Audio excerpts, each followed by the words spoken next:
Hello sa taga San Carlos. Ganahan ba mo i-treat nako? If ganahan ka i-treat sa imo favorite na resto, humanal lang ni ang video.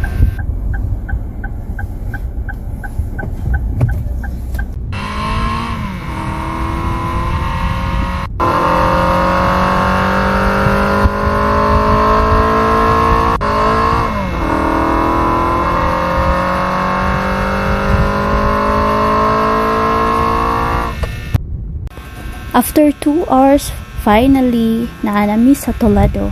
Pupunta ako ngayon sa Negros to meet my family. But before that, bibili muna tayo ng coffee from McDo. Here it is. And nandito na po tayo sa pier sa Toledo. And I am going to meet my parents sa People's Park. People's Park lang po kami. It's because super convenient at nandun yung swimming pool, which is maka-spend time ng mga niece and nephews ko. So ayan, sasakay na po tayo ng barko.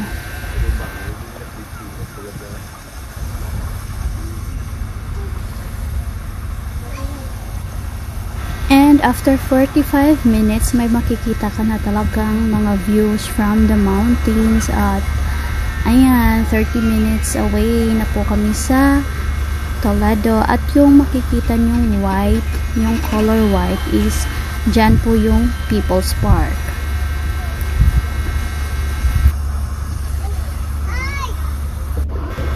And finally, I arrived in San Carlos City.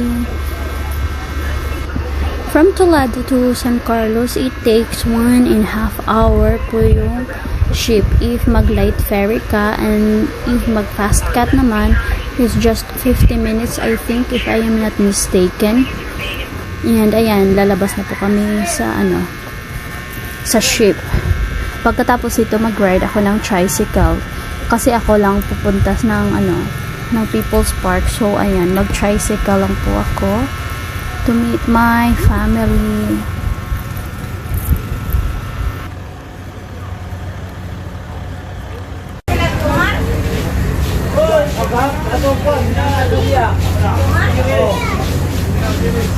And after 10 minutes from the ship, kasi may walk kapag going sa kung saan ka makasakay ng tricycle, nandito na po ako sa People's Park. At ito po yung People's Park.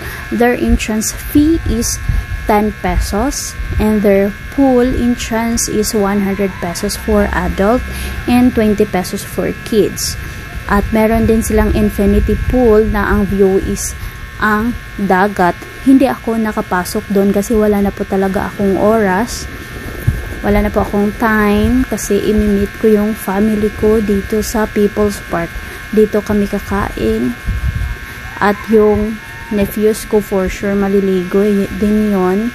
So kaya much better po talaga dito mag-spend time ng family kasi it's safe.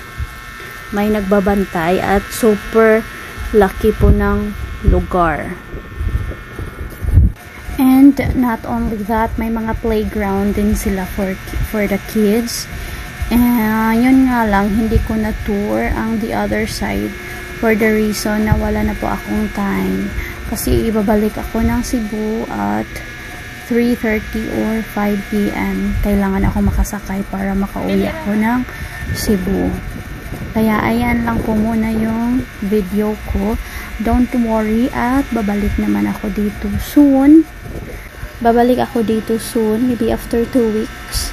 So kaya sa taga Negros, sa taga dito, DM me sa link na i-provide ko below kung sino ang gusto mong isama at kung anong resto na hindi mo pa nakainan or gusto mong kainan together with your family or together with your loved ones. So just DM me and follow and like of course sa aking video kung anong resto at kung sino ang isama mo, yung hindi mo kinainan or hindi mo pa nakainan at gusto mong kainan, gusto mong ma-try kasi hindi mo ma-try for the reason na may kanya-kanya din naman po tayong mga priority, kaya iti-treat ko kayo or ikaw kasama ko or kamo lang ng family mo or ng boyfriend mo or ng girlfriend mo.